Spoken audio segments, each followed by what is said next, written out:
Diploma in elementary এডুকেশনের যে ভর্তি পরীক্ষা প্রি এন্ট্রি টেস্ট পেটের মধ্যে সবচেয়ে গুরুত্বপূর্ণ একটা টপিক, বিশেষ করে বেঙ্গলি সাবজেক্টের, এটাকে টপমোস্ট যে ফোকাস টপিক বলা যাবে, সর্বাধিক মার্ক এই টপিক থেকেই আসে, সেটা হচ্ছে LSRW, listening, speaking, reading, writing. বাংলাতে শ্রবণ কথন, পঠন লিখন। এটা হচ্ছে ল্যাঙ্গুয়েজ স্কিল বা ভাষার দক্ষতা। তো এই টপিকটা শুধুমাত্র যে ডিএলএডের পেটে থাকে তা নয়, বিএডের এন্ট্রেন্সেই থাকে বা সিটেটেই থাকে, আসাম টেটে থাকে, যে কোনো টিচিং এক্সামসে এই টপিকটা থাকে। বাট আজকের আমার এই ক্লাসটা শুধুমাত্র থাকবে SCRT এর এই যে প্যাট ডিএলএডের এন্ট্রি টেস্ট, যেটা এই ধারায় থাকবে, এই লেভেলের আন্ডারস্ট্যান্ডিং, এই লেভেলের ডিসকাশন থাকবে। এমনভাবে ক্লাসটা হবে যাতে যাদের পেডাগজি নিয়ে কোনো রকমের আইডিয়া নেই, জিরো থেকে যারা শুরু করছেন তারাই সহজে যাতে বুঝতে পারেন, এই বেসিক লেভেলের ডিসকাশন চলবে এখানে। তো শুরু করা যাক। এখানে দেখে নেব একটা স্বাভাবিক অর্জনের ক্রম। প্রথম প্রশ্ন হচ্ছে, যদিও এটা ভাষার স্কিল, যদিও এগুলো হচ্ছে কি যে ল্যাঙ্গুয়েজ স্কিল, তো কেন এখানে ল্যাঙ্গুয়েজ স্কিলের মধ্যে এই লিখনটা কেন আগে আসলো না, কেন প্রথমে শ্রবণটা আসলো? এই যে স্বাভাবিক একটা ক্রম, এখানে একটা গুরুত্বপূর্ণ কথা লুকিয়ে রয়েছে। কারণ এটা এমনি এমনি শ্রবণ সামনে আসেনি, এটার পিছনে লজিক রয়েছে, এটার পিছনে কারণ রয়েছে।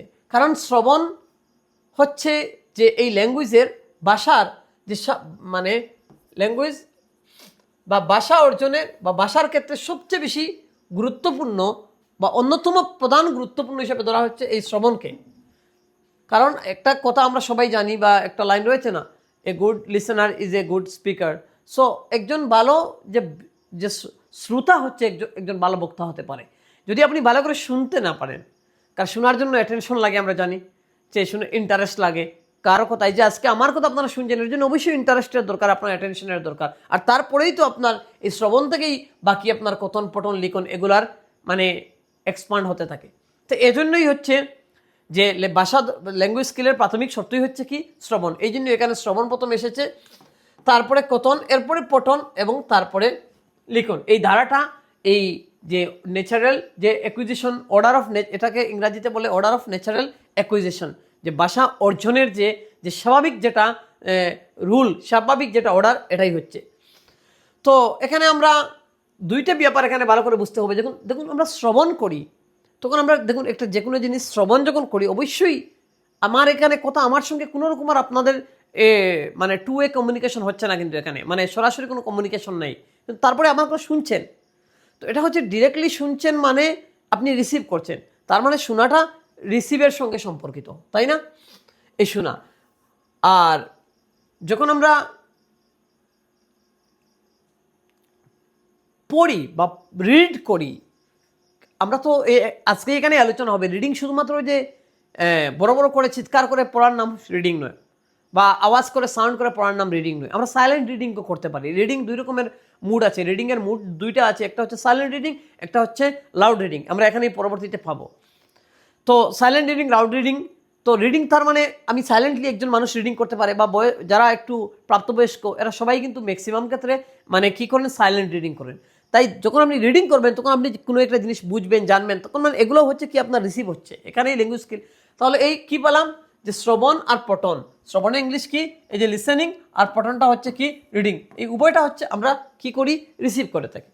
কিন্তু আমরা যদি একটু ভালো করে এগুলো গ্রহণ করে থাকি, মানে তার মানে এগুলো কি ইনপুট, হ্যাঁ ইনপুট।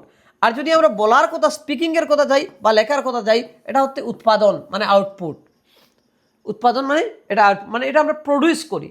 হ্যাঁ, আজকে আমি এখানে যে লেকচার দিচ্ছি, এটা ইউটিউবে ভিডিওটা কিন্তু আগামী 10 বছর পর্যন্ত থাকবে। এটা একটা এক রকমের কি, এই যে আমার বলা, এই যে আমার স্পিকিংটা, এটা উৎপাদন, একটা আউটপুট হিসেবে কাজ করবে। হ্যাঁ, এটা একটা প্রোডাক্ট হিসেবে কাজ করবে।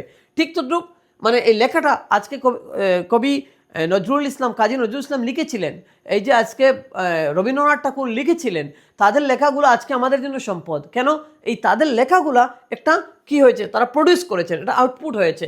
তাই এই দুইটা ব্যাপার আমাদেরকে এখানে বুঝতে হবে। তাই এটাকে আরও ভেঙে আমি যদি বলি যে দক্ষতার এগুলো প্রকৃতি, এটা কি দক্ষতার এই যে স্কিল, এই স্কিল কি ল্যাঙ্গুয়েজ স্কিল, এই ল্যাঙ্গুয়েজ স্কিলের যে মানে প্রকৃতি, তার নেচার, স্কিল টাইপ।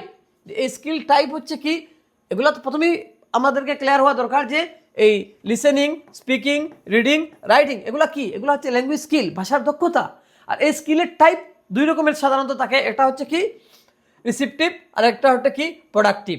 মানে রিসিপটিভ আর প্রোডাক্টিভ মানে গ্রহণমূলক আর উৎপাদনমূলক। সো এখানে শ্রবণ কি, একটু আগে আমি বলেছি শ্রবণটা হচ্ছে গ্রহণমূলক, কারণ শ্রবণ আমি শুনতে হচ্ছে আমাকে, এটাকে ইংরেজিতে বলে কি রিসিপটিভ। আর আর কথন, যেটা আমি এই যে আমার লেকচার এখানে আমি কথা বলছি, বা অনেক যারা মোটিভেশনাল স্পিকারদের লেকচারগুলো, এগুলো স্পিকিং উৎপাদন হচ্ছে, এখান থেকে বের হচ্ছে, অন্য কেউ পাচ্ছে, এটা হচ্ছে কি উৎপাদনমূলক প্রোডাক্টিভ। তার মানে কথন। পঠন একটু আগে বলেছি গ্রহণমূলক, আবার রিপিট করছি গ্রহণমূলক, এটা রিসিপটিভ। আর লিখনটা হচ্ছে আবার কাজী নজরুল ইসলাম বা রবীন্দ্রনাথ ঠাকুরের আমি এক্সাম্পল দিয়েছি যে তাদের লেখাগুলো উৎপাদনমূলক মানে প্রোডাক্টিভ। বা আজকে যদি যে কেউ বই লিখে তা এটা প্রোডাক্টিভ, একটা ভালো কিছু লেখলে এটা প্রোডাক্টিভ। সো এখানে আমরা বুঝলাম তার মানে কি, যেটা গ্রহণমূলক রিসিপটিভ এটা হচ্ছে কি ইনপুট, আর যেটা উৎপাদনমূলক সেটা আউটপুট। ঠিক আছে, রিসিপটিভটা ইনপুট আর উৎপাদনমূলকটা আউটপুট। যদি মেইন আমরা আইডিয়ার মধ্যে যাই যে শ্রবণে আমরা শব্দ অর্থ গ্রহণ করি, আর কথনে মুখের ভাষা আমরা উৎপাদন করি, আর পঠনে আমরা লিখিত অর্থটাকে কি করি গ্রহণ করি, আর লিখনের ক্ষেত্রে আমরা লিখিত ভাষাটাকে কি করি উৎপাদন করি। যে এই টপিক, এই ছোটো একটা এই যে LSRW এটা ইম্পর্টেন্ট ম্যাটার, এখান থেকে অনেক কোয়েশন আসে, একদম সংক্ষেপে বুঝিয়ে দিলাম কোনটা কি স্কিল টাইপ, এটা দক্ষতার প্রকৃতিটা মানে মোটামুটি ভালো করে মনে রাখবেন কিন্তু। নেক্সট এখানে আমরা এই যে প্রথমে আমরা এসে যাই এখন এই লিসেন, প্রথম ফার্স্ট যেটা স্কিল, যে এই লিসেনিং স্কিলটা গ্রহণমূলক রিসিপটিভ, এই শ্রবণ দক্ষতার উপর কিছু ডিসকাশন হয়ে যাবে। দেখুন প্রথমে হলো কি শ্রবণ, হলো কি শ্রবণ হলো, দেখুন এখানে দেখেন শ্রবণ হলো সচেতন মনোযোগীভাবে শব্দ ও অর্থ গ্রহণ। আমি একটু আগে বলেছিলাম না যে শ্রবণের ক্ষেত্রে কি হতে হবে, অ্যাটেনশন থাকতে হবে। শ্রবণের ক্ষেত্রে কি থাকতে হবে, অ্যাটেনশন। শ্রবণের ক্ষেত্রে অ্যাটেনশন থাকতে হবে, মানে এখানে সচেতন। শ্রবণ হলো কি সচেতন, সচেতন মানে মানে সচেতন থাকতে হবে, আর সঙ্গে কি থাকতে হবে কনসিয়াস থাকতে হবে, অ্যাটেন্টিভ থাকতে হবে, তখন গিয়ে শ্রবণটা হবে। কারণ এখানে মানে লিসেনিং আর হেয়ারিং এর মধ্যে পার্থক্য রয়েছে, এটা একটু অন্য। আমি চাচ্ছি না একটু জটিল বা একটু কঠিন দিকে চলে যেতে, যেহেতু যে লেভেলে কোয়েশনগুলো আছে এই লেভেলে আলোচনাটা থাকা ভালো। আমি অন্য সিটের ক্লাসে একটু বিস্তারিত আলোচনা করবো। তারপরেই বলে দিচ্ছি যে আমরা শুনি, অনেক সময় কিন্তু আমরা অনেক কিছু শুনি। আমরা যখন বাজারে ঘোরাফেরা করি তখন গাড়ির হর্ন শুনি, মানুষের কথাবার্তা শুনি, কিন্তু এগুলো আসলে লিসেনিং হয় না। কারণ এগুলোর মধ্যে আমাদের কি নেই, এগুলোর মধ্যে আমাদের কনসিয়াস মানে সচেতন কোনো অবস্থান নাই, বা আমাদের কোনো অ্যাটেন্টিভ রিসিপশন নাই। আমরা অ্যাটেন্টিভলি এগুলো নিচ্ছি না বা সচেতনভাবে নিচ্ছি না, এগুলো আমরা এমনিতেই শুনছি, এগুলো হেয়ারিং। সো এটা হচ্ছে বেসিক ডিফারেন্স, এটা আমরা পরবর্তীতে সিটেটে পাবো। তো এই জন্য হচ্ছে মানে সংজ্ঞা হচ্ছে কি, যে শ্রবণ হলো সচেতন মনোযোগীভাবে শব্দ ও অর্থ গ্রহণ। কেবল শোনার নাম শ্রবণ নয়, কিন্তু এটা একটা বেসিক আইডিয়া ক্লিয়ার হওয়া দরকার, যে আমরা অনেক কিছু শুনতে পারি। এখানে দুই একজনে মানে বাজারে মানে কি করলো, মানে মারামারি শুরু করলো, এখানে অনেক কিছু তারা গালাগালি করছে, এগুলো তো আপনি শুনছেন না। আর এগুলো কিন্তু শুনছেন, কিন্তু এগুলো শ্রবণ নয়, কারণ এগুলো আপনি এড়িয়ে যাচ্ছেন, কিন্তু কানে আসছে এগুলো। যাই হোক, শ্রবণ হলো শ্রবণ, এই লাইন থেকেই কোয়েশন আসতে পারে। মানে শ্রবণের ক্ষেত্রে শর্ত হলো কি, এটা সচেতন হতে হবে, আর সঙ্গে মনোযোগীভাবে শুনতে হবে, মনোযোগ থাকতে হবে সেখানে। তো আমরা একটু আগে পেয়েছি এটা একটা গ্রহণমূলক দক্ষতা, মানে এটা এসে ভিতরে প্রবেশ করে শ্রবণটা। তো শিশুর প্রথম বিকশিত দক্ষতা, কথা বলার অনেক আগেই শিশু শুনে, তাতে আমরা জানি শিশুরা কি করে কথা বলা অনেক পরেই শিখছে, কিন্তু তার আগে শিশুটা শুনছে। প্রথম স্কিলটা হচ্ছে শিশুর কি ডেভেলপ হচ্ছে, তে আমরা যদি পরীক্ষায় কোয়েশন আসে যে বাচ্চার শিশুর প্রথম স্কিল বা দক্ষতা, ভাষার দক্ষতা কোনটা ডেভেলপ হচ্ছে, লিসেনিংটা মানে শ্রবণ দক্ষতাটা। শ্রেণীকক্ষের মোট ভাব বিনিময় সময়ের প্রায় আমরা 45% মানে কি করি শ্রবণে ব্যয় করি, আর এভাবে ইউটিউবের ক্লাসে তো আমরা অলমোস্ট 100%ই কি করি শ্রবণে ব্যয় করি। ঠিক আছে, তাহলে নেক্সট কোয়েশনে আমরা চলে যাই, নেক্সট ম্যাটারে আমরা চলে যাই। এই শ্রবণের কিছু মানে সাব স্কিলস রয়েছে, মানে উপদক্ষতা রয়েছে শ্রবণের ক্ষেত্রে। শ্রবণ তো একটা স্কিল, তার কিছু সাব স্কিল, যেমন এই ডিসক্রিমিনেটিং সাউন্ডস, শব্দ পৃথকীকরণ, মানে যেমন ক, খ, প, ফ বা ক, খ, প, ফ, ব, ভ, এইভাবে যেগুলো আছে, যে কাছাকাছি ধ্বনিকে যে আলাদা করা, মানে ফনিম। এটা আমরা পরবর্তীতে এটা সিটেটে যারা আছে এটা এই শব্দগুলোকে একটা শব্দ বা ফনিম বলে, এগুলাকে মানে শব্দ নয়, মানে একটা মানে এইরকম সাউন্ডকে ফনিম বলে। এইগুলোর মধ্যে কি কাছাকাছি এই ধ্বনিটাকে কি আলাদা করা বা শব্দ পৃথকীকরণ মানে করাটা, মানে এটা হচ্ছে একটা লিসেনিংয়ের সাব স্কিল। মানে তারপরে শ্বাসাঘাত বা সুরভঙ্গি চেনা, কথার ছন্দ অনুভব করা, স্ট্রেস অ্যান্ড ইন্টোনেশন, মানে স্ট্রেস অ্যান্ড শোনা। কেউ একজন আপনাকে এভাবে বললো, এই তুমি তুমি খুব ভালো করছো, তুমি খুব ভালো করছো। আবার কেউ আবার আপনাকে অন্যভাবে বললো যে তুমি খুব ভালো করেছো। এই যে আমার দুইটা কথার মধ্যে কি রয়েছে, একটা তুমি খুব ভালো করেছো আর আরেকটা তুমি খুব ভালো করেছো। তার মানে এই দুইটা একই কথা, কিন্তু এখানে স্ট্রেস অ্যান্ড ইন্টোনেশন, এই যে শ্বাসাঘাত আর সুরভঙ্গি, এই দুইটা কিন্তু সম্পূর্ণ রকম কি আমার করলো, যে এই আমার যে শোনা শব্দের আমার টোটাল কি এই বাক্যের মিনিংটা চেঞ্জ করে দিল। প্রথমটা হচ্ছে মানে আমি যখন বললাম তুমি খুব ভালো করছো, মানে এটাকে গরম হয়ে যখন আমি এভাবে একটু কর্কশ ভাষায় বললাম, তখন তার মানে তুমি খারাপ করেছো, আমি একটু ব্যঙ্গ করে বলছি। আর যখন তুমি খুব খারাপ ভালো করেছো এভাবে নরম সুরে একটু মায়াবী কণ্ঠে যখন আমি বললাম, তখন এটা আসলে কি, এটা আসলে সত্যি সে কোনো একটা কাজ ভালো করেছে। তাই এই কথা, এটা লিসেনিং এর সাব স্কিল। আপনাকে শোনার দক্ষতা, যে শোনা, এটার আগে এই দক্ষতাগুলো থাকতে হবে, না হলে তুমি কি শুনবে, শুনতে পারবে না সঠিকভাবে, বা শুনলেই তুমি বুঝতে পারবে না কে কি ভঙ্গিতে কথা বলছে। তাই এই শ্বাসাঘাত বা সুরভঙ্গি চেনা, কথার ছন্দ অনুভব করা, এটাই হচ্ছে শ্রবণের একটা উপদক্ষতা। তারপরে আন্ডারস্ট্যান্ডিং মিনিং, অর্থ বোঝা, বক্তার ভাব ধরা, কেবল শব্দ নয়, এটা তো আর স্বাভাবিক একটা ব্যাপার। তারপরে অনুমান করা, যে ইনফারিং এটা ইম্পর্টেন্ট, এটা কিন্তু লিসেনিংয়ে রয়েছে, আর এটা আমাদের রিডিংয়ের ক্ষেত্রেই থাকে। ইনফারিং অনুমান করা, পংক্তির মাঝের অর্থ পড়া, পরবর্তী কি আসবে আজ করা। কেউ একজন কথা বলছে, অনেক সময় আমরা দেখি যে আমার এই ভিডিওদের মাধ্যমে অনেকেই, আমার যারা রেগুলার লেকচার দেখেন, তারা অনেক সময় বলতে পারেন যে স্যারের পরে কি কথা বলতে চাইছেন। অনেক লেকচারারের, অনেক টিচার্সের যে যখন ক্লাস করেন, তাদের বক্তব্যের পরে কি উনি বলতে চাইছেন এটা অনুমান করা যায়। তো এইটাই একটা গুরুত্বপূর্ণ একটা স্কিল, সাব স্কিল। একজন ভালো স্টুডেন্ট হতে গেলে এই স্কিলগুলো থাকতে হয় কিন্তু। তে অনুমান করা, ইনফারিং, মানে অনুমান করা কি এখানে, মানে নর্মাল অনুমান করা বোঝাচ্ছে না, এখানে বোঝাচ্ছে যে বক্তা কি বলতে চাইছেন তা আগেভাগে একটু কিছুটা অনুমান করে নেওয়া। মানে পংক্তির মাঝের অর্থ পড়া, পরবর্তী কি আসবে আজ করা। মানে বা একটা যদি আমরা লাইন মানে পড়তে, মানে অর্থ পড়া বা কোনো একটা যদি আমরা নর্মালি এই পড়েই থাকি, বা এটা রিডিংয়ের ক্ষেত্রে আমি বলছি, যখন আমরা একটা লাইন পড়ে থাকি, তখন আমরা যদি না বুঝিও, কিন্তু তিনটা শব্দ থাকলে, যেমন যেমন ফর এক্সাম্পল আমি যদি বলি, এখানে মানে কাদা কেন, মানে এই সমগ্র রাস্তায় শুধুমাত্র কাদা আর কাদা, ইট ইজ খুব ডিস্টার্বিং লাগছে। সো এই যে কাদা আর কাদা আর খুব লাগছে, কেউ যদি ডিস্টার্বিং নাও মানে তার জানা না থাকে, তাহলে অনুমান করে নেবে ডিস্টার্বিং মানে একটা সমস্যা, অসুবিধা।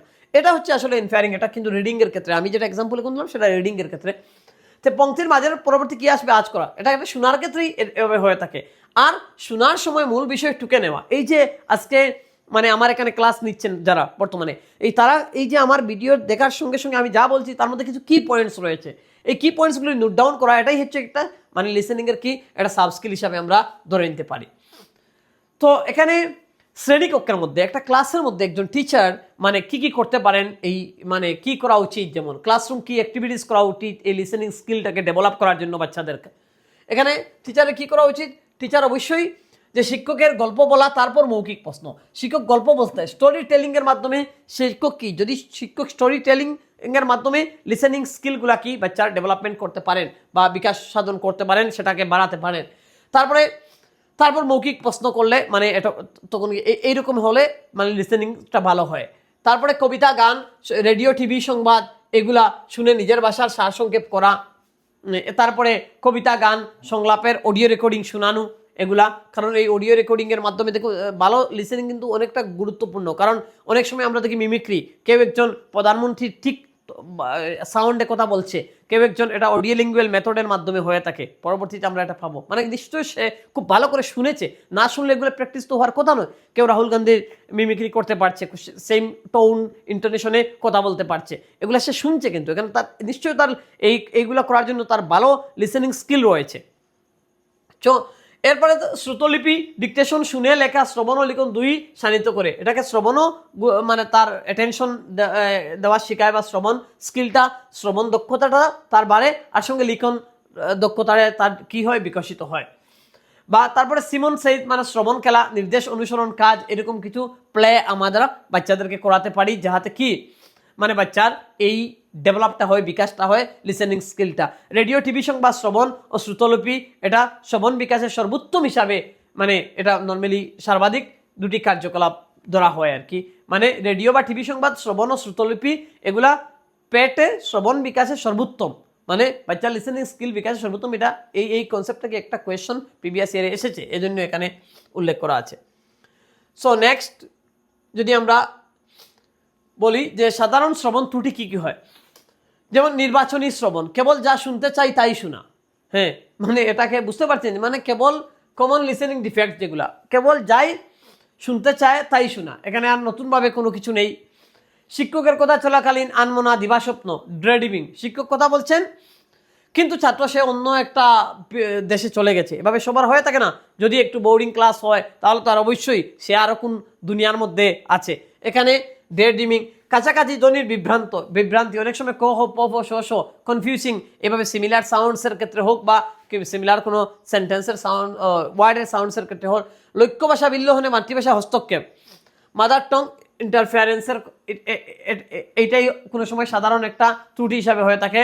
আর কোলাহল, দুর্বল কান, বক্তা থেকে দূরত্ব, খুব পিছনের যদি কেউ ব্রেঞ্চে বসে থাকে, খুব দূরে থাকে বা কোনো শারীরিক সমস্যা থাকে, তবু এটা মানে কি হয়ে থাকে, শ্রবণের একটা সমস্যা হতে পারে। তো এগুলো একটু বেসিক মানে লিসেনিং স্কিল নিয়ে একটু মোটামুটি এই পেটেল লেভেলের আলোচনা হয়ে গেল এখানে। আশা করা যায় এখান থেকেই মানে এদিক সেদিক কোয়েশন আসতে পারে। তারপর কথন দক্ষতা, স্পিকিং স্কিল। তো স্পিকিং স্কিল প্রোডাক্টিভ আছে না, আমরা একটা কথা সিলেটিতে যে যার মুখ আছে তার দুনিয়া আছে। হ্যাঁ, যার মুখ থাকবো হে দুনিয়া খাই লিব, মানে আলটিমেটলি আপনার শিক্ষা, আপনি খুব শিক্ষিত হলেন, আপনি খুব ভালো মানে শিক্ষা দীক্ষা থাকলেন, কিন্তু আজকের দিনে, বিশেষ করে আজকের দিনে যদি কেউ ভালো যদি স্পিকিং স্কিল না থাকে, ল্যাঙ্গুয়েজ স্কিল যদি না থাকে, তার ট্যালেন্ট সব কিছু একরকম মানে জল, মানে এগুলার কোনো প্রয়োজনে আজকালকার দিনে আমরা সবাই জানি যে মার্কশিট এগুলো আর একদম ভ্যালুলেস হয়ে যাচ্ছে দিন দিন। মার্কশিট, মার্কস, তোমার সম্পূর্ণ ব্যাপারগুলোই আজকের দিনে স্কিলের উপর চলে আসছে।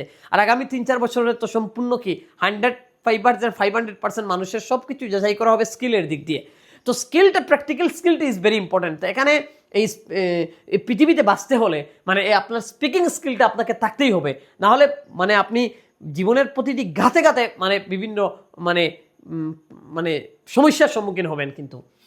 সো এখানে আমরা কি যে যদি বলি কথন হলো কি চিন্তা, অনুভূতি ও তথ্যের মৌখিক বসা, spoken expression of thoughts, feelings, information বা থটসের আমরা কি স্পোকেন। কথন হলো চিন্তা, অনুভূতি, তথ্যের মৌখিক প্রকাশ। আমাদের যে চিন্তা, আমাদের যে অনুভূতি, কোনো একজন ভালো লেকচারার তার মধ্যে যে চিন্তা, যে থটস রয়েছে, তিনি একজন ভালো স্পিকার হতে পারেন। যখন এগুলো ভালো করে প্রকাশ করতে পারেন তখন তিনি একজন ভালো স্পিকার। সো চিন্তা, অনুভূতি, তথ্যের মৌখিক, এটি একটি উৎপাদনমূলক দক্ষতা আমরা আগেই পেয়েছি। ভাষা শিক্ষার্থীর ভিতর থেকে বেরিয়ে আসে, শ্রবণের পর বিকশিত হয়। এটা কি শ্রবণের পরেই এটা বিকশিত হয়, যখন মানুষ শুনে তারপরে মানুষ যে কোনো ভালো একজন নেতা বক্তৃতা দিচ্ছেন, এই নেতার বক্তৃতা দেওয়ার সঙ্গে সঙ্গেই যে মানে শ্রোতারা যে জিন্দাবাদ জিন্দাবাদ দিয়ে উঠে, মানে তখন কি হয়, মানে শ্রবণের সঙ্গে মানে কথনের একটা মারাত্মক সম্পর্ক রয়েছে। তো এই যে শ্রবণের পর বিকশিত হয়, কয়েক মাস শোনার পরই শিশু কথা বলে। হ্যাঁ, আর আমরা তো রাজনৈতিক ময়দানে 5 মিনিটের মধ্যেই আমরা বলা শুরু করে দিই। তো তারপর কি ভালো বক্তার তাকে স্পষ্টতা, সাবলীলতা, শুদ্ধ উচ্চারণ ও শ্রবণযোগ্য কণ্ঠস্বর। তার মানে আমরা আরেকটা জিনিস এখানে ক্লিয়ার হলো যে আগে যেভাবে পেয়েছিলাম যে রাস্তাঘাটের গাড়ির হর্নটা শোনার নাম হচ্ছে লিসেনিং নয়, ঠিক তেভাবে যে কোনো কিছু বক বক বক বক পরে বকার নাম কি নয়, স্পিকিং স্কিল নয়, মানে কথন দক্ষতা নয়। মানে তার মানে কথন দক্ষতা হতে হলে মানে কথন যদি আমরা বলে থাকি তাহলে কথনের দক্ষতার কিছুটা ক্রাইটেরিয়া থাকতে হবে, এগুলো ফুলফিলমেন্ট করতে হবে। তার মধ্যে একটা রয়েছে স্পষ্টতা, মানে তোমার কথার মধ্যে স্পষ্টতা থাকতে হবে, ক্লিয়ারিটি থাকতে হবে। 2 নম্বর তোমার মধ্যে কি থাকতে হবে, মানে ফ্লুয়েন্সি থাকতে হবে, সাবলীলতা থাকতে হবে। তুমি আটকেলে হবে না, তুমি কোথায় কোথায় আটকে গেলে তোমার সেটাকে কথন দক্ষতা, তুমি কেউ খুব ভালো গালাগালি করছো, এটা তোমার স্পিকিং স্কিল নয়। কিন্তু তোমার মধ্যে সাবলীলতা থাকতে হবে, তোমার মধ্যে শুদ্ধ উচ্চারণ থাকতে হবে, এটাই কিন্তু অনেক গুরুত্বপূর্ণ একটা জিনিস, মানে কারেক্ট প্রনাউন্সিয়েশন। এর তারপরে শ্রবণযোগ্য কণ্ঠস্বর, তুমি যে সুরে বলছো তোমার সুরটা যাতে মানে শ্রবণযোগ্য হয়ে থাকে, মানুষ যাতে শুনতে চায় বা মানুষ যাতে শুনতে ভালো পায় বা মানুষের যাতে শুনতে অসুবিধা হয় না, কর্কশ হয় না। ঠিক আছে, আজকের দিনে দামি দামি স্পিকারগুলো ইউজ করা হচ্ছে কেন, যাতে মানুষ তোমার কথাটা সুন্দরভাবে শুনতে পারে। কারণ এই জন্য এটা শ্রবণযোগ্য কণ্ঠস্বর হওয়া উচিত, শুদ্ধ উচ্চারণ, এগুলা হচ্ছে ভালো বক্তার। আর ভালো বক্তার মানে কি, মানে স্পিকিং স্কিলের মানে কয়েকটা গুড, মানে স্পষ্টতা, সাবলীলতা, শুদ্ধ উচ্চারণ, শ্রবণযোগ্য কণ্ঠস্বর। সো বিতর্ক, আশু বক্তৃতা, ছবি, গল্প, অভিনয়, এগুলা কোন দক্ষতা আমরা জানি। মানে অভিনয়ের ক্ষেত্রে, আশু বক্তৃতার ক্ষেত্রে, বিতর্কর ক্ষেত্রে, পিকচার স্টোরির ক্ষেত্রে, ড্রামার ক্ষেত্রে, হ্যাঁ, তো ডিবেটের ক্ষেত্রে অবশ্যই কথনটা অনেক বেশি জরুরি বা কথনটা প্রধান জরুরি হিসাবে কাজ করে। যদি আমরা মানে কথন বিকাশের ধাপ, এক ধাপ পরে এক ধাপ, এক ধাপ পরে বাচ্চার মানে পরিপূর্ণ হয়, পরিণত কথন, এই যে পরিপূর্ণ বা ম্যাচিওর স্পিচ কোন সময় হয়ে থাকে।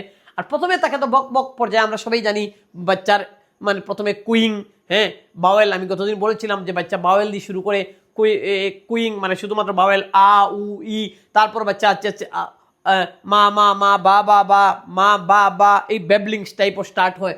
তো বাচ্চা প্রথমে যে ব্যাবলিং বক বক পর্যায়ে, যেটা অর্থহীন ধ্বনি, এটা শুরু হয় 6 থেকে 9 মাস, তারপরে এক শব্দ পর্যায়ে, তারপরে 2 শব্দ পর্যায়ে, তারপরে বাক্য পর্যায়ে, এভাবে বাচ্চা পরিণত কথনে মা। এরপরে যখন বাচ্চা একটু বড় হয়, বাচ্চা বলে মা, মানে মা মা মা মিন্স মানে মা তুমি আমার পাশে আসো, জল মিন্স আমাকে জল দাও। এভাবে বাচ্চা একটা ওয়ার্ডে তার এক্সপ্রেশন করে। তারপরে মানে আরও দুধ, মানে আমার এগুলা হয়নি, আরও দুধ দাও আমাকে, বা আরও ভাত দাও, মানে এই যে।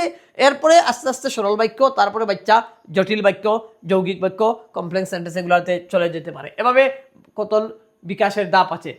শ্রেণীকক্ষে একটা ক্লাসরুমের মধ্যে একজন টিচার কিভাবে তিনি স্পিকিং স্কিলটাকে ডেভেলপ করাতে পারবেন। অবশ্যই স্পিকিং স্কিল বাচ্চার মধ্যে কিন্তু এটা সবার ক্ষেত্রে স্কিল রয়েছে, কিন্তু এগুলো কীভাবে ডেভেলপ করবে। যে স্কুলগুলোর মধ্যে বেশি বেশি করে ডিবেট আয়োজন করা হয়, বিভিন্ন বক্তৃতার আয়োজন করা হয়, বিভিন্ন রুল প্লে নেওয়া হয়, যে কোনো একটা টপিকের উপর যখন রুল প্লে মানে অভিনয়ের মাধ্যমে শেখানো হয়, ইন্টারাকশনের মাধ্যমে, কথাবার্তার মাধ্যমে কনভারসেশন করানো হয় যে কোনো একটা টপিককে, এদের কি হয়, স্পিকিং স্কিলটা অনেক বেশি ডেভেলপ হয়, অনেক ভালোভাবে ডেভেলপ হয়। বা ছবি দেখে গল্প বলা, তখন মানে একটা ছবি দেখে বাচ্চাকে গল্প বলার সুযোগ দেওয়া, অটোমেটিকলি তার কল্পনা শক্তি, ইমাজিনারি মানে ম্যাটারগুলোকে তার বৃদ্ধি করে। তারপরে মাতৃভাষায় নির্বাচিত বিষয়ে দলগত আলোচনা, তারপরে কবিতা ও গানের আবৃত্তি, উচ্চারণ ও ছন্দ উন্নত করে, ধৈর্ঘম গিরি খান্থার মরুধুস্তর পারাবার, এইগুলা মানে এই যে ইন্টোনেশন সেখানে, স্ট্রেস সেখানে, তার মানে সব কিছু আবৃত্তি মানে উচ্চারণ, ছন্দ, এগুলা মানে তার কি হয়, মানে যখন বেশি বেশি করে যখন করানো হবে স্কুলে, ক্লাসের মধ্যে টিচার ফোকাস করবেন এগুলাতে, তখন বিতর্ক, অভিনয়, কথোপকথন, বিতর্ক, আশু বক্তৃতা, ছবি দেখে কথা বলা, মাতৃভাষায় বিবেচিত দলগত আলোচনা করা, কবিতা ও গানের আবৃত্তি, এই সমস্তগুলো একজন বাচ্চার কি করতে পারবে, যে তার কথন দক্ষতাগুলো বাড়াবে, তার মানে স্পিকিং স্কিলটা বাড়াবে। তারপরে আমরা চলে যাই যে পঠন, এই রিডিং স্কিল। দেখুন, রিডিং স্কিলটা হচ্ছে অনেক বিশাল এক এরিয়া। এটা সিটেটে মানে এটা তো প্রায় সময় 2-3 মার্ক শুধুমাত্র এই LSRW এর যদি মার্ক আসে শুধুমাত্র রিডিং স্কিল থেকে, অনেক সময় 2-3টা কোয়েশন একসঙ্গে একই পেপারে দিয়ে দেয়। তাই রিডিং স্কিলের মানে অনেক বড় এরিয়া রয়েছে। তাই আজকে আমরা অত বেশি আলোচনা করব না, আজকে আমরা শুধুমাত্র SCRTর পেটের অনুমানে আলোচনা করব, কারণ আপনাদেরকে সময় কম, বেশি চাপ দিয়ে লাভ নেই, যেগুলো প্রয়োজন। তো পঠন দক্ষতার মধ্যে যদি আমরা যাই, এটা আগেই পেয়েছি, এটা কি রিসিপটিভ। সো প্রথমে আমি একটু আগে বলেছিলাম যে মুড অফ, মানে এটাকে নর্মালি মুড অফ রিডিং বলা যায়, এখানে টাইপস বলা হয় না, অ্যাকুরেটলি টাইপস বলা যায় না, তবু আমরা মুড অফ রিডিংটা এক্স্যাক্টলি হলে পঠনের 2টা প্রকার রয়েছে, একটা সরব পঠন, একটা হচ্ছে নীরব পঠন। তো সরব পঠন কি আর নীরব পঠন কি? যেমন সরব পঠন হচ্ছে মানে এটাকে আমি একটু ভালোভাবে বুঝাবো। সরব পঠন মানে আর নীরব পঠন তো ধীরে ধীরে একা একা পড়ে থাকা। আর সরব পঠন অবশ্যই যদি আমরা প্রাইমারি স্কুলের ক্ষেত্রে বলি বা প্রাইমারি বাচ্চাদের ক্ষেত্রে বলি, তো অবশ্যই প্রাইমারি বাচ্চাদেরকে জন্য প্রেফারেবল হচ্ছে সরব, প্রাথমিক শ্রেণীর জন্য সরব পঠনটা ভালো প্রাইমারি বাচ্চাদের জন্য। কেন ভালো? কারণ অবশ্যই এদের ইনিশিয়াল স্টেজে কি ভালো উচ্চারণ শিখতে হবে, ভুল হচ্ছে কি না তা দেখতে হবে, তাদের কনফিডেন্স বাড়তে হবে, মানে এগুলা সমগ্রের জন্য তাদের জন্য সুইটেড কি, তাদের জন্য এই প্রাথমিকের জন্য সরব পঠন। বাট একটু যেমন আজকে যারা টেটের এক্সাম দিচ্ছেন বা যারা ইউনিভার্সিটিতে পড়ছেন বা একটু আপার ক্লাসের যারা বেশি, তাদের জন্য কি, তাদের জন্য নীরব পঠনটা একটু বেশি প্রেফারেবল বা সুইটেড করা হয়। আর এই সরব পঠন হলে উচ্চারণ বা স্পষ্টতা এগুলা মানে কি হয়, বারে বিকাশ ঘটায় এগুলার। আর এখানে কি নীরব পঠনে আমাদের উচ্চারণ স্পষ্টতা যদিও সেখানে নেই সরাসরি, তবু বোধগম্যতা, আন্ডারস্ট্যান্ডিং বা তার মানে একটা ফ্লো বা আন্ডারস্ট্যান্ডিংটা কি হয়, ভালো হয়। তারপরে আমরা যদি এখানে যাই গতি, স্পিডের ক্ষেত্রে সরবপঠন ধীর হয়, কিন্তু আর এটা যদি আমরা নীরবে পাঠ করি তাহলে আমরা কম সময়ে কি করতে পারি, যদি নীরব পঠন হয় কম সময়ে অনেক বেশি পাঠ করা যায়। আর কিন্তু যদি আমরা বড় বড় সাউন্ড দিয়ে পড়াশোনা করি, যে সরব পাঠ করি, তাহলে অবশ্যই এটা একটু স্লো হয়। আর ধারণ ক্ষমতা মানে এখানে একটু মাঝারি বলা হচ্ছে, যে রিটেনশন মানে মনে রাখা ব্যাপারটা, যে রিটেনশনটা একটু মাঝারি, আর মনে মনে মনে অর্থটা বেশি মনোযোগী থাকে, বেশি নীরব পঠনে বলা হচ্ছে। কিন্তু তারপরে এখানে যদিও এখান থেকে সরাসরি কোয়েশন কম আসে, কারণ প্রাইমারি সেকশনে অনেক সময় একথাও বলা হয় যে ধারণ ক্ষমতা মানে বড় করে পড়লে বেশি হয়, কিন্তু এটাকে যদি বৃহত্তর আকারে দেখা হয়, বড় আকারে দেখা হয় যদি, তাহলে এখানে মানে বুদ্ধিমত্তাটা বেশি আসে, মনে মনে অর্থ মনোযোগী বেশি আসে। তো এখানে আমরা যদি আমি একটু আরো ডিটেলস একটু যাই এখানে, তো আমি বলছি, যদি একটু ডিটেইলে আরো যাওয়া যায় তাহলে দেখিয়ে দেই।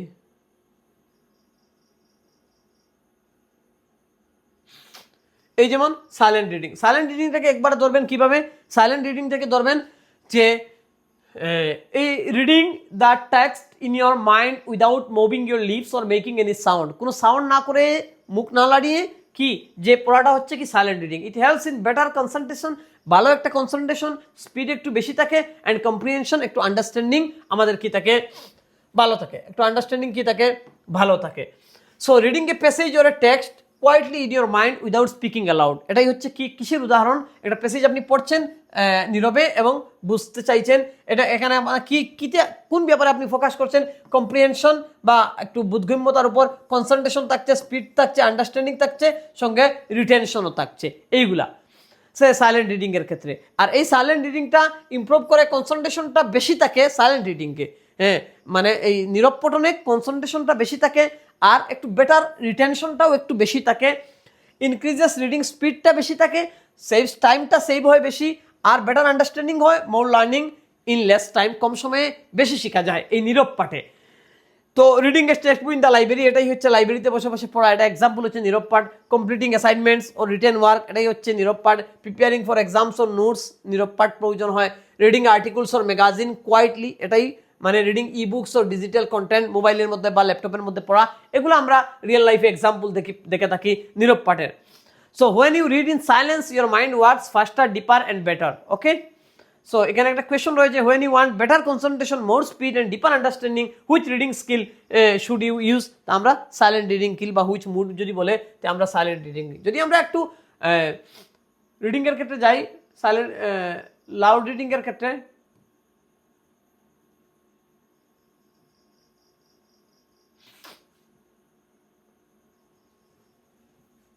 লাউড রিডিং এর ক্ষেত্রে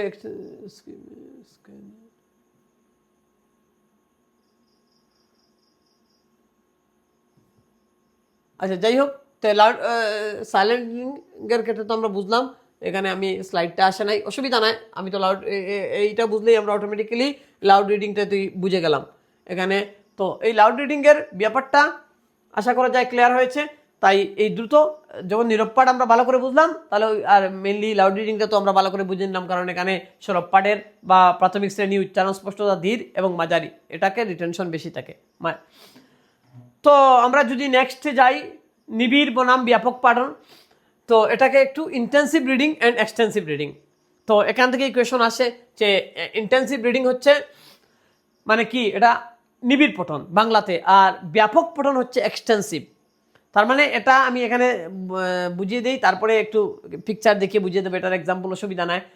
নিবিড় পঠন মানে ইন্টেন্সিভ, ইন্টেন্সিভ মানে বুঝতে গেলে একটু মানে একটু নয়, পুরাপুরি বিস্তারিত, মানে একদম সার্চিং করে, শুধুমাত্র সার্চিং নয়, পুরাপুরি বিস্তারিত, পুরাপুরি বিশদ বোঝা, ছোট হোক কঠিন পাঠ হোক, দৃঢ়ভাবে সতর্ক হয়ে পাঠ্য বইয়ের অধ্যায়, যেমন একটা পাঠ্য বইয়ের যদি যখন অধ্যায় কেউ পড়ে, তখন স্যার গ্রামারও দেখে, ভালো করে ভোকাবুলারিও দেখে, লাইন বাই লাইন শব্দার্থ দেখতে হয়, গ্রামারও দেখতে হয়, বিশদভাবে বুঝতে হয়। এইভাবে ওভারঅলভাবে বোঝার নাম হচ্ছে ইন্টেন্সিভ। এটা অসুবিধা নয়, বিস্তারিত এটা আলোচনায় যাচ্ছি। এটা হচ্ছে কি ইন্টেন্সিভ রিডিং, বাংলাতে বলে নিবিড় পাঠ। আর ব্যাপক পঠন হচ্ছে এক্সটেন্সিভ। এটা কিন্তু এভাবে নয়, এক্সটেন্সিভটা হচ্ছে যে এটা সাধারণ ধারণা বা আনন্দ পাওয়ার জন্য আমরা একটু ওভারঅল একটা আইডিয়া পাওয়ার জন্য যে এক্সটেন্সিভটা কেউ, বা এটা কোনো ম্যান্ডেটরি নয়, বিশেষ করে কোনো একটা কেউ ম্যাগাজিন পড়লো একটু আনন্দ পাওয়ার জন্য, একটু মজা পাওয়ার জন্য, মানে গল্পের বই পড়লো, সংবাদপত্র পড়লো, হ্যাঁ দ্রুত হয়, এটা মসৃণ হয়, দীর্ঘ হয়, সহজ পাঠ হয়, সাধারণ ধারণা আনন্দ এটার যদি সাধারণ ধারণা মানে একটা বেসিক আইডিয়া পাওয়ার জন্য এটা। এখানে যদি আমরা এই যে ইন্টেন্সিভ আর এক্সটেন্সিভ রিডিংকে যদি আমরা একটু ভালো করে বোঝার চেষ্টা করি, সো আমরা দেখবো এখানে ইন্টেন্সিভ আর এক্সটেন্সিভ, এই দেখুন ইন্টেন্সিভ রিডিং। সো এই ইন্টেন্সিভ রিডিং এই ছবিটা ভালো করে দেখলেই মোটামুটি 100% ক্লিয়ার হয়ে যাবে, কোনো সমস্যা নেই। এই যে detective investigates every clue, likewise a reader studies every detail. মানে একজন ইনভেস্টিগেশন অফিসারে যখন একজন চোরকে ধরার চেষ্টা করে তখন মানে সে সব কিছু, বা যখন একটা বড় ধরনের তদন্তে যায় তখন সে কোথায় গিয়েছিল, কার সঙ্গে কথা বলেছিল, কোন রাস্তা দিয়ে গিয়েছিল, কোন দিকে এসেছিল, তার গুগল ম্যাপ কি বলছে, তার সঙ্গে বন্ধু বান্ধব কারা ছিল, সমস্ত কিছু ডিটেক্ট করার চেষ্টা করা হয়।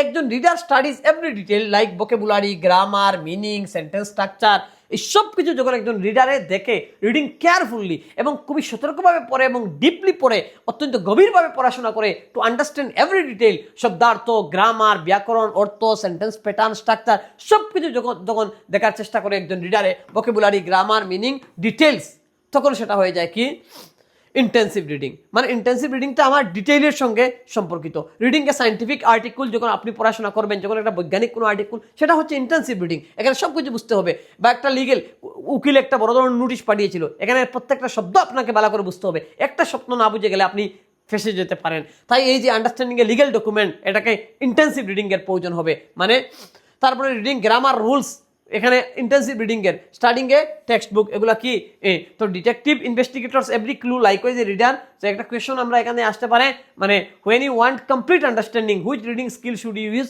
অবভিয়াসলি কি ইন্টেন্সিভ রিডিং। যখন পুরাপুরি যে ব্যাকরণ, গ্রামার, রুলস, স্ট্রাকচার, নিয়ম, ভোকাবুলারি সব কিছু যখন তুমি বুঝতে চাও, তখন তোমার কি দরকার ইন্টেন্সিভ রিডিং। তবে এক্সটেন্সিভ রিডিং কি?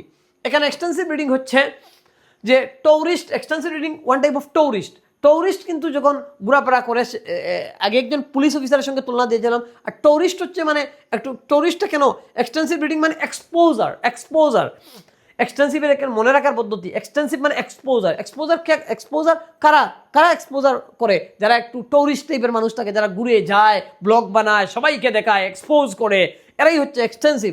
এখানের সঙ্গে মনে রাখার জন্য বলছি যে tourist explore likewise reader explores more ideas. So এখানে কি রিডিং মোর ফর, মানে বেশি পড়াশোনা করা হয় কেন? ফর জেনারেল আন্ডারস্ট্যান্ডিং এর জন্য, বা এনজয়মেন্টের জন্য, ওভারঅল এক্সপোজারের জন্য। এখানে মেইন আইডিয়াগুলো নেওয়া হয়, বা follow of content, general understanding, বা এনজয়মেন্ট এন্ড ইন্টারেস্ট। বিশেষ করে পরীক্ষায় এই এনজয়মেন্ট এন্ড ইন্টারেস্ট এই কথা থেকে, মানে মজার জন্য, আনন্দের জন্য পড়া, এই দ্বারা থেকে কোয়েশনটা বেশি আসে। সো রিডিং স্টোরি বুকস ও নোভেলস, তাহলে ইন্টেন্সিভ না এক্সটেন্সিভ? অবশ্যই কি এক্সটেন্সিভ। নিউজপেপার আর ম্যাগাজিন এক্সটেন্সিভ। হ্যাঁ, learning about new places, people, culture, কোনো নতুন মানুষ ব্যাপারে জানা, উপন্যাস আমরা পড়াশোনা করি, কোনো স্টোরি, কোনো এরিয়া মানুষের ব্যাপারে জানাশোনার জন্য extensive. Reading for personal growth and interest, নিজের পার্সোনালি গ্রোথ এন্ড ইন্টারেস্টের সঙ্গে পড়াশোনা করা, যার মধ্যে তেমন কোনো বাধ্যবাধকতা নেই, এক্সটেন্সিভ রিডিং।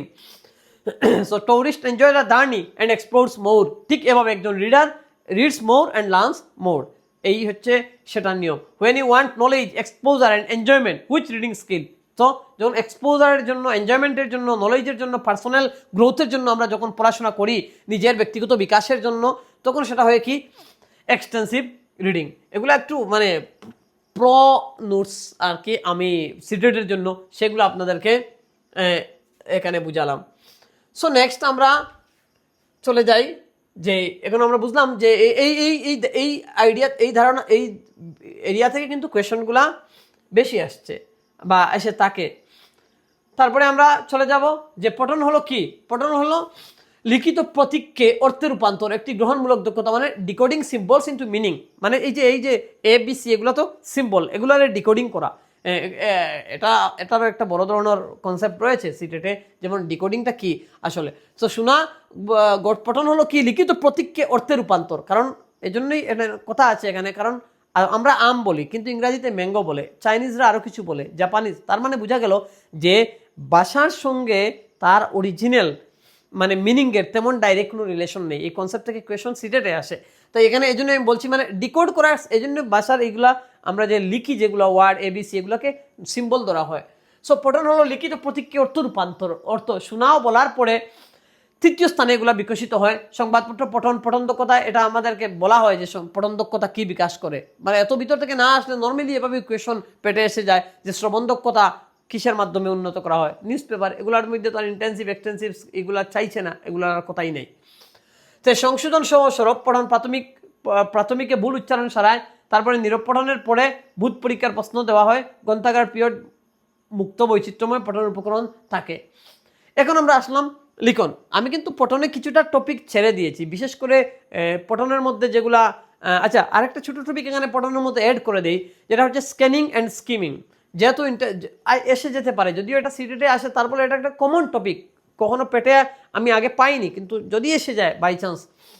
এই স্ক্যানিং আর স্কিমিং, দেখুন এইটার জন্য এই স্ক্যানিং আর স্কিমিংটা হচ্ছে ঠিক এইভাবে, কিন্তু একটু বদলে আছে স্কিমিং। এখানে দেখে নাও যে এই স্কিমিংটা হচ্ছে কি, এই যেমন একটা পত্রিকা আপনি হাতে নিলেন, পত্রিকা আগের নাম পড়া, পত্রিকাটা পড়া, এখানে কিভাবে পড়া এটা বলা হয়নি। নর্মালি পত্রিকা পড়া বলা হয়েছে আগে এক্সটেন্সিভ মজার জন্য পড়া, আর পত্রিকাকে শুধুমাত্র হেডলাইন্সটুকু দেখা। এই যে ফার্স্ট পেজে কি, এই কেলার পেজে কি, এই যে ফোর্থ এডিটোরিয়াল পেজে কি আছে, এগুলা চট পড়ার পর দেখে উল্টা পাল্টা করে, মানে আমরা প্রায় সময় হয় না, আগে তো এখন তো আর নেই, আগে ছিল যারা একটু দোকানে কেউ বসে পত্রিকা পড়ছে, হঠাৎ আরেকজন আসলো, আচ্ছা দাদা একটু দিন আমি দেখে দিই, উইথিন 1 and 2 minutes সে কী করলো, সব কিছু দেখে উইথিন 1 minute দিয়ে দিল। তার মানে এগুলো হচ্ছে কি, মানে স্কিমিং, তার ওভারঅল একটা গিস্ট, মানে গিস্ট যেটা বলা হয় সারমর্ম, এটা সারমর্ম নিয়ে সে চলে গেল। তার মানে what is skimming, reading quickly to get the main idea or gist of the passage. Main আইডিয়াটা নেওয়া আর সঙ্গে গিস্ট, মেইন আইডিয়া হেডিংস বা সাব হেডিংস পড়া, হেডিং পড়া, সাব হেডিং পড়া বা টপিক পড়া বা কনক্লুশনটা একটু দেখে নেওয়া, বেশ সিম্পল হয়ে গেল। এটা হচ্ছে কি skimming. Eagle flies high and sees the big picture, হ্যাঁ এইগুলা। তো এই যে এই যে মেইন বিগ ফোকাসিং হচ্ছে কি, মানে স্কিমিং মানে মেইন আইডিয়া, ঠিক আছে। So reading newspaper headlines বা previewing a chapter before detail reading, getting the gist of a long article or passage, understanding a report or document quickly. So এইগুলো হচ্ছে কি স্কিমিং। তাহলে scanning কি, এই যে আমি বলেছিলাম নিউজ পেপার, কিন্তু কেউ আবার আসলো, তার একটা খবর আজকে নিউজ পেপারে দিয়েছে, সে জেনেছে, সে আসলো, এসে অন্য কিছু না দেখে শুধুমাত্র নির্দিষ্ট তার যেটা খবর আসলো, মনে করো গতদিন সে বা আগে আমরা পত্রিকায় লিখতাম, তো আগে বা এখনো মাঝে মধ্যে লেখালেখি করি, তাহলে আগে এখন তো সেই মানে আগের মতো যে সেই মানে মানে এটাকে কি বলে, মানে আগে যখন পত্রিকা আমরা লিখতাম প্রথম তখন আমরা যে শিলচার এখানে তো মানে থাকতাম আমরা কলেজ রোডে বা পঞ্চায়েত রোডে, তখন যখন নিউজ পেপার তো একদম সকাল এসে, তখন তো সকালে উঠে যেতাম, তখন তো আর লাইফটা অনেকটা ডিসিপ্লিন ছিল।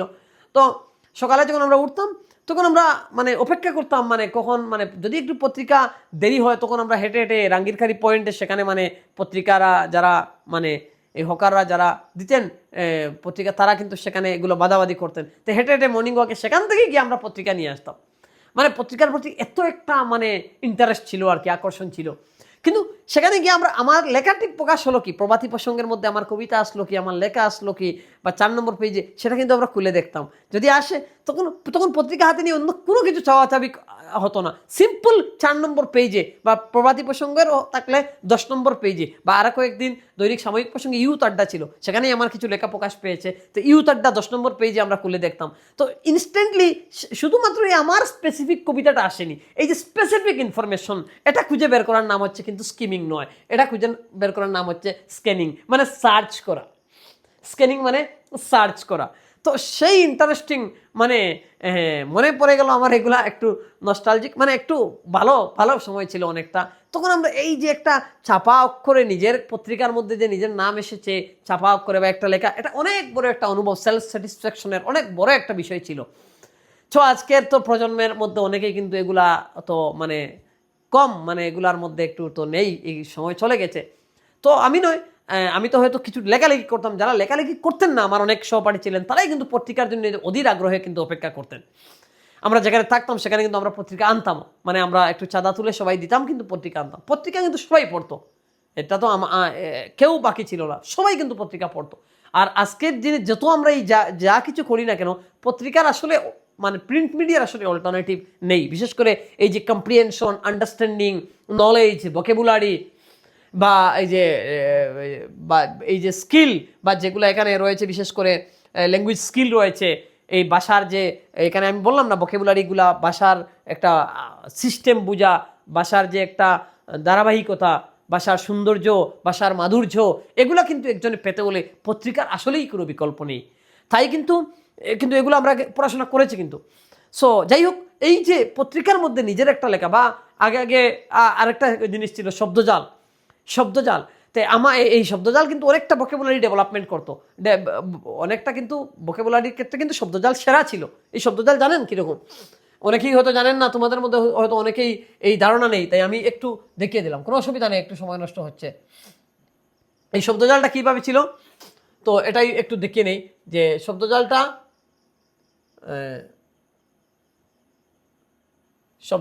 যেমন এই আমার একটু মনে পড়ে গেল আর কি, একটু স্মৃতি হিসাবে এগুলা আমি দেখিয়ে দিচ্ছি। যেমন এখনো তো পত্রিকায় ছিল, তোমরা কেউ মানে দেখলে পাবে, যেমন এইভাবে থাকতো শব্দজাল। হ্যাঁ, এইভাবে থাকতো শব্দজাল। এগুলো কিন্তু অনেকটা ভোকাবুলারি, এটা কিন্তু সিটেটের টপিক আছেই। হ্যাঁ, সিটেটে কিন্তু আছেই, মানে ওয়ার্ড ওয়েবও বলা হয়। এই যে মনে করো এখানে থাকলো, এইভাবে আমরা কি করব, এখানে মনে করো যা দিয়ে যা মনে করো একটা লাইন এভাবে দিয়ে দেবো, এভাবে তুমি মিলাবে আর কি। এটা নাম্বার থাকবে, এখানে নাম্বার থাকবে, তো নাম্বারে দিয়ে দিবে, মানে এভাবে এই মানে এখানে তুমি মানে এই বলে দেবে যে রক্ত বের না করে, ফর এক্সাম্পল আমি আমার বানিয়ে বলছি যে রক্ত বের না করে সংগ্রাম চালিয়ে যেতে পারে। এই তো চিন্তা কি হতে পারে, এই তিনটা শব্দ, রক্ত বের না করে সংগ্রাম চালিয়ে যেতে পারে। তার মানে এখানে তো মানে যারা এই তো চিন্তা শুরু হয়ে গেল কি শব্দ আসতে পারে, তার মানে আমরা বুঝলাম যে কলম। এই কলম কি, কলমকে তরবারির সঙ্গে তুলনা করা হয়, মানে এটা রক্ত না বাড়ি সংগ্রাম, এইভাবে হয়ে গেল। এখন তোমাকে বলবে এদিকে তুমি মিলাবে, হ্যাঁ এদিকে তুমি মিলাবে, ফর এক্সাম্পল একটা এখন তুমি এদিকে মিলাতে হবে, তখন আরেকটা তোমাকে সেন্টেন্স দিয়ে দেব যে তার বিপরীত লিঙ্গের হলে সে অনেক পুষ্টি দেয়। আমার কিন্তু অনেক ঠিক মনে আছে, তার বিপরীত লিঙ্গের হলে সে অনেক পুষ্টিকর খাদ্য দেয়। এই তো তুমি চিন্তায় পড়ে গেলে কি হতে পারে, মানে তার বিপরীত লিঙ্গের হলে সে অনেক পুষ্টিকর খাদ্য দেয়। আমি একটু বানিয়ে বললাম এখানে বিপরীত লিঙ্গের হলে মানে কি, মানে এই যে গাবি হচ্ছে কি, গাবির মানে বিপরীত হচ্ছে কি, বলদ। তো বলদ মানে আমি কি বলছি এখানে, তার বিপরীত লিঙ্গের হলে সে কিন্তু অনেক পুষ্টিকর খাদ্য দেয়, মানে গাবি কি দুধ দেয়। সো এখানে আমরা কি, তখন তুমি আইডিয়া লাগে এখানে বসাতে হবে বল আর দো। এইটা হচ্ছে কি মজা ছিল কিন্তু আগে, মানে এখানে কিন্তু যারা শব্দজাল মিলাতেন বা নেশা ছিল, আমারও নেশা ছিল, আমার বাবারও নেশা ছিল। হ্যাঁ, মানে একদম নেশা ছিল। আমরা পত্রিকা পাওয়ার পর কিছুই ছোটবেলা বিশেষ করে কিছুই মানে আমরা দেখতাম না এগুলো। তাই আজকে আমার মনে হয় আমিও 7-8 বছর এগুলাতে হাত দিইনি, কিন্তু এখনো আমার ইন্টারেস্ট এসে গেছে। এই যে এইদিকে আমি মিলিয়ে দিলাম, এইভাবে একটা পুরা কয়েকটা কি মানে এইরকম বক্স মিলাতে হতো, তাহলে অনেকটা শব্দ সেখানে এসে যেত। মানে তার মানে তুমি আরামসে কি বলতে এগুলা শব্দজাল মিলিয়ে দিতে পারতে। তো এগুলার আসলে বিকল্প নেই, এগুলার আসলে আজকের দিনে বিকল্প নেই। তো যাই হোক আমরা তাই এইভাবে মনে করো একটু সার্চ করে, এই যে পত্রিকা খোলার পর সঙ্গে সঙ্গে এই যে শব্দজাল সেটাকে সার্চ করে, যে গতদিন আমি যা কিছু মিলিয়েছিলাম আজকে তা কিছু আসেনি, মানে আমার মিলেনি, গতদিন আমি যা মিললাম তা সঠিক নেই, এটাকে সার্চ করার নাম হচ্ছে কি, এভাবে স্পেসিফিক একটা ইনফরমেশনকে সার্চ করার নাম হচ্ছে কি, স্ক্যানিং। তো reading quickly to find specific information such a word, বা ডিকশনারির মধ্যে কোনো একটা স্পেসিফিক ওয়ার্ড দেখা, অন্য কোনো কিছু দেখা নয় কিন্তু, keyword, names, number, dates, specific fact, কোনো কিছু খুঁজিয়ে দেখা। সো এটা হচ্ছে স্পেসিফিক একটা ইনফরমেশন, স্পেসিফিক একটা ফ্যাক্ট বা ডেট নাম্বার, এগুলা দেখার নাম হচ্ছে কি কিওয়ার্ডস, নেম, নাম্বার, ডেটস, বা কোনো একটা ডেটস খুঁজিয়ে বার করা, স্পেসিফিক কোনো একটা ফ্যাক্ট খুঁজিয়ে বার করা, বা নেম খুঁজিয়ে, এগুলা কি হচ্ছে স্ক্যানিং। তো finding a phoneme number in a dictionary থেকে একটা finding a phone number in a directory, মানে কোনো একটা জিনিস থেকে ফোন নাম্বার বা কোনো একটা ডায়েরি থেকে পুরানা ফোন নাম্বার বের করে বলা, finding a specific word in a long passage থেকে, finding a date in a newspaper থেকে, finding a fact or figure. So এগুলো হচ্ছে কি স্ক্যানিং এর উদাহরণ। তাহলে এখানেই হচ্ছে আরো একটা দুইটা ব্যাপার আমি এড করে দিলাম কিসের মধ্যে, মানে এই পঠনের মধ্যে, পঠন দক্ষতার মধ্যে। তাই এখন আসলাম কি লিখন দক্ষতা, মানে রাইটিং স্কিল, মানে 4 নম্বর যেটা স্কিল, রাইটিং স্কিল হচ্ছে কি উৎপাদনমূলক, সেটা আমরা আগেই পেয়েছি প্রোডাক্টিভ। সো সংজ্ঞা কি, লিখন হলো চিন্তাকে অঙ্কিত লিখিত রূপে প্রকাশ, একটি উৎপাদনমূলক দক্ষতা। আমরা যা চিন্তা করি, যা তো তার আগে মুখ দিয়ে প্রকাশ করা ছিল স্পিকিং, আর যা চিন্তা করি তা কলম দিয়ে লেখার মাধ্যমে কি অঙ্কিত লিখিত রূপে প্রকাশ কি একটা ব্যাপার হচ্ছে কি উৎপাদনমূলক দক্ষতা হচ্ছে লিখন। তে সর্বশেষ বিকশিত দক্ষতা শ্রবণ কথন পঠনের পরে হয়ে থাকে। ভাষার সবচেয়ে স্থায়ী রূপ, কথিত শব্দ উড়ে যায়, লিখিত শব্দ থেকে যায়। কথিত শব্দ উড়ে যায় আর লিখিত শব্দ থেকে যায়। এই যে সত্য, যে আজকে থেকে কত বছর আগের বই থেকে, আজকে আমরা পেডাগজি যেগুলো বই পড়াশোনা করি, কত আগের পুরানা সাইকোলজিস্টের লেখা, কত বছর আগে থর্নডাইক কি বলেছিলেন, পেয়াজেট কি বলেছিলেন লিখে গিয়েছিলেন, তো এই কোহেলবার্গ কি বলে গিয়েছিলেন, এগুলো মানে আমাদেরকে আজকেই পড়তে হচ্ছে। মানে এগুলোর স্থায়ী অনেক, বা কত আগে রবীন্দ্রনাথ গীতাঞ্জলি লিখেছিলেন, বা এইগুলো ব্যাপারগুলা তাদের লেখা, মানে কাজী নজরুল ইসলামের লেখা, সুকান্ত ভট্টাচার্যের লেখা আজও স্মরণ করতে হচ্ছে, শেক্সপিয়ারের লেখা। এই কারণ লেখা হচ্ছে ভাষার সবচেয়ে স্থায়ী রূপ। এভাবে যদি পরীক্ষায় আসে তাহলে সেটা হচ্ছে কি লিখন। কথিত শব্দ উড়ে যায়, লিখিত শব্দ থেকে যায়। ভালো লিখনে চাই হাতের লেখা, বানান, ব্যাকরণ, ভাব সব একসঙ্গে। ওকে, তো এগুলা হচ্ছে মানে সংজ্ঞা, গুরুত্ব। লিখনের কিছু মানে সূক্ষ্ম লিখনের কিছু পূর্ব প্রস্তুতি। দেখুন বাচ্চাদেরকে লেখা দিই, প্রথমে কি এভাবে লাইনগুলো লেখাতে হয় না, হ্যাঁ, এরপরে ধীরে ধীরে তারপরে মানে এগুলো হচ্ছে তার ফাইন মোটর স্কিল, কলম ধরা, মানে এই যে ছোটো ফাইন মোটর স্কিল, বা এই যে গেম খেলানি হয়, যে সুচের পিছন দিকে যে সুতা ঢুকানো, এগুলো আসলে গেম নয়, এগুলো কিন্তু আসলে বাচ্চার original fine motor skill development করার একটা অনেক বড় মাধ্যম। তো এই ফাইন মোটর কন্ট্রোল, তার সাথে পেন্সিল কিভাবে গ্রিপ করতে হবে, সূক্ষ্ম মানে যেটা পেশি চালনা, চুক ও হাতের সমন্বয় কিভাবে করতে হবে, হ্যান্ড আই কোঅর্ডিনেশন, এভাবে আজকের দিনে এনইপি 2020 হোক বা যা চাইল্ড সেন্ট্রিক এডুকেশন হোক, সেখানে অত্যন্ত বেশি ফোকাস করা হয়েছে যে টিচিংটা হবে হ্যান্ড আই কোঅর্ডিনেশন। বাচ্চাদেরকে যা কিছু শেখানো হচ্ছে তা হাতে কলমে শেখানো, হ্যান্ড আই কোঅর্ডিনেশনের মাধ্যমে শেখানো হচ্ছে। যা শেখানো হচ্ছে তা সে চোখ দিয়ে দেখছে, হাত দিয়ে ধরছে। তো এইভাবে বর্ণ চেনা, লেখার আগে বর্ণের রূপ জানা, বা থেকে ডান গতি, দিক নির্দেশক অভ্যাস করা, অঙ্কন ও রং করা, লিখন পেশি শক্ত করা। বিশেষ করে আর্ট অ্যান্ড ক্রাফটের উপর বাচ্চাদেরকে আজকের দিনেও গুরুত্ব দেওয়া হচ্ছে। এগুলো কেন? এগুলো বেসিক রাইটিংয়ের প্রি রাইটিং, মানে রেডিনেস বলা হয়, স্কিল না বলে রেডিনেস, আগে থেকে প্রিপেয়ার্ড হতে হবে তাদেরকে। যাই হোক, সো এরপরে লিখন বিকাশের কিছু ধাপ। প্রথমে এলোমেলো দাগ দেবে, এদিকে স্ক্রিবলিং করবে। এই যে বাচ্চা যে ওয়ালের মধ্যে যে স্ক্রিবলিং লোকে, আমরা অনেক মা বাবা তাদেরকে আটকে দিই, আসলে এগুলো আটকে দেওয়া তাদেরকে ঠিক নয়। তারা যেখানে মুক্তভাবে তাদেরকে লিখতে দেওয়া, এইটা হচ্ছে হিজিবিজি, সেটা লেখক। হ্যাঁ, তো এরপরে কি অঙ্কন ও বর্ণ সদৃশ আকৃতি, তারপরে সে ড্রয়িং করবে, লেটার বর্ণ লেখা, একক বর্ণ লিখবে, তারপরে শব্দ লিখবে, তারপরে বাক্য লিখবে, তারপরে সে রচনা, অনুচ্ছেদ, পত্র পত্রিকায় সে লিখতে পারবে। তো শ্রেণীকক্ষে বাচ্চাকে বানানো শ্রবণ একসঙ্গে শানিত করে তার লিখন স্কিলগুলো ডেভেলপ করা যাবে। তারপরে নিম্ন প্রাথমিকে সঠিক বর্ণ গঠনের মাধ্যমে, কপি রাইটিংয়ের মাধ্যমে তার লিখন স্কিলটা ডেভেলপ করা যাবে। মানে বাক্য গঠন অনুশীলন, ছবি ভিত্তিক বা শব্দভিত্তিক, এগুলো কিছু বাক্য গঠনের মাধ্যমে তার কি করানো যাবে, এই যে লিখন দক্ষতা বা অনুচ্ছেদপত্র, গল্প লেখা, এগুলা উচ্চ মাধ্যমিক বা তার চেয়ে বেশি কলেজ লেভেলে এগুলো শেখায় আমরা তাকে কি করতে পারি, বা মানে ডায়েরি বা জার্নাল, দৈনন্দিন তার যে মুক্ত ভাব প্রকাশের মাধ্যমে আমরা ধীরে ধীরে তাকে কি করাতে পারি, যে এই লিখন স্কিলটা আমরা ডেভেলপ করাতে পারি। সো এখন যদি আমরা একটু প্রিভিয়াস ইয়ার কোয়েশনও দেখলে একটা কোয়েশন এসেছিল পেটের 2022-তে, যে শিক্ষার্থীদের পঠন দক্ষতা বিকাশের সবচেয়ে আবশ্যক কার্যকলাপ কোনটি? এটা হচ্ছে সংবাদপত্র বলা, মানে পঠন দক্ষতা বাড়াতে। এটা আরও অপশন ছিল, কিন্তু রিডিং নিউজপেপার ইজ দ্য সবচেয়ে ইম্পর্টেন্ট। এরপরে নেক্সট কোয়েশন, উচ্চ মাধ্যমিক স্তরে, মানে আপার উচ্চ মাধ্যমিক স্তরে, মানে সরব পঠনের চেয়ে নীরব পঠন বেশি প্রয়োজন, কারণ আমরা আগেই পেয়েছি যে মাধ্যমিক, উচ্চ মাধ্যমিক, হায়ার সেকেন্ডারি, তখন হায়ার সেকেন্ডারিতে অবশ্যই উচ্চ মাধ্যমিক স্তর, সেখানে বলতে সরব পঠনের চেয়ে, মানে সরব পঠন মানে লাউড রিডিং এর চেয়ে সাইলেন্ট রিডিং, নীরব পঠন বেশি প্রয়োজন, কারণ নীরব পঠন কম সময়ে বেশি পড়া যায়। সো এটা আমরা জানি, আপার ক্লাসের একটু উপরের ক্লাসের জন্য আমরা পেয়েছিলাম নীরব পঠনটা ভালো। তারপরে আরেকটা পেটেক কোয়েশন এসেছে, প্রাথমিক শ্রেণীর শিক্ষার্থীদের উদ্দেশ্যপূর্ণভাবে বিভিন্ন বিষয়ে কথা বলানো হলে কোন দক্ষতা সবচেয়ে বেশি বিকশিত হয়? প্রাথমিক শ্রেণীর বা শিক্ষার্থীদের উদ্দেশ্যপূর্ণ বিভিন্ন বিষয়ে কথা বলানো হলে তার মধ্যে কি কথন ও শ্রবণ দক্ষতা, স্পিকিং এন্ড লিসেনিং স্কিলটা ডেভেলপ হয়। এটা তো আমরা বুঝতেই পারছি, বেশি প্রাথমিক বাচ্চাদের সঙ্গে বেশি কথা বললে তার মধ্যে লিসেনিংটা আসবে, যত বেশি কথা বলানো হবে তার সঙ্গে কথা বলবে, তার লিসেনিং স্কিলটা বাড়বে, আর সঙ্গে স্পিকিং স্কিলটা বাড়বে। আর এগুলোর উপর গুরুত্ব বেশি দেওয়া উচিত। মাধ্যমিক স্তরের শিক্ষার্থীদের মধ্যে বিতর্ক, আসর, বক্তৃতা প্রভৃতি আয়োজন করলে মূলত কোন দক্ষতা বিকশিত হয়? একটু আগেই আমরা পেয়েছিলাম যে বিতর্ক, আসর এসেছে 2024-এ, স্পিকিং স্কিলটা ডেভেলপ হয়। তারপরে দেখো কোয়েশনগুলো এত বেশি কঠিন আসে নেই, একদম ইজি কোয়েশন, মানে আমাদের এই আলোচনা সাপেক্ষে ইজি।